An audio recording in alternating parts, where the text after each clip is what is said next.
Okay, what is going on with the president's hand? We are cracking this case right here, right now. But first, you know the drill. Smash that subscribe button so you never miss another deep dive. The scene, Washington. Our subject, the president. And the plot? Well, it's a mystery. All right, let's get right into it. The date is August 22nd, 2025. President Trump, who's 79, steps out, and the cameras, well, they immediately zero in on something pretty weird. Right there on his right hand. And yeah, we're not talking about a subtle touch-up here. This was a thick, super noticeable layer of cover-up that was, let's just say, not exactly blended. And get this, the source material literally called it a glob. So with everyone buzzing about this bad blend, you have to ask, what was the official story?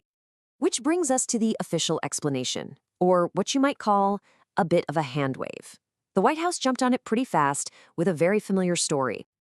So the official line is, it's just bruising from shaking a whole lot of hands. They're basically saying he's the most prolific handshaker in presidential history. And honestly, it's a classic excuse they've pulled out before for this kind of thing. But here's where it gets interesting. This wasn't just some random one-off thing. No, this little makeup incident is just one piece of a way bigger puzzle.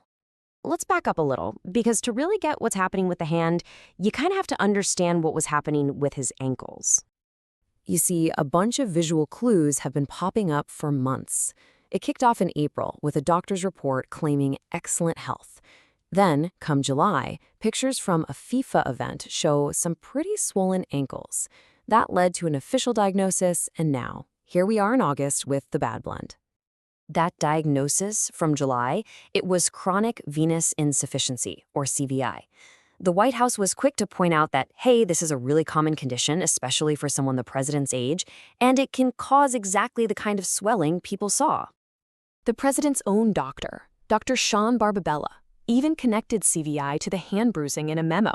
He chalked it up to two things, all that handshaking plus aspirin use, which is pretty standard. So, okay, we have an official diagnosis. Case closed, right? Well, not so fast. There were still a ton of questions flying around.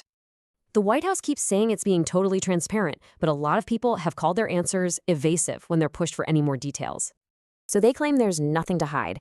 They even talked about maybe letting the press speak with Trump's doctor, but yeah, that still hasn't happened.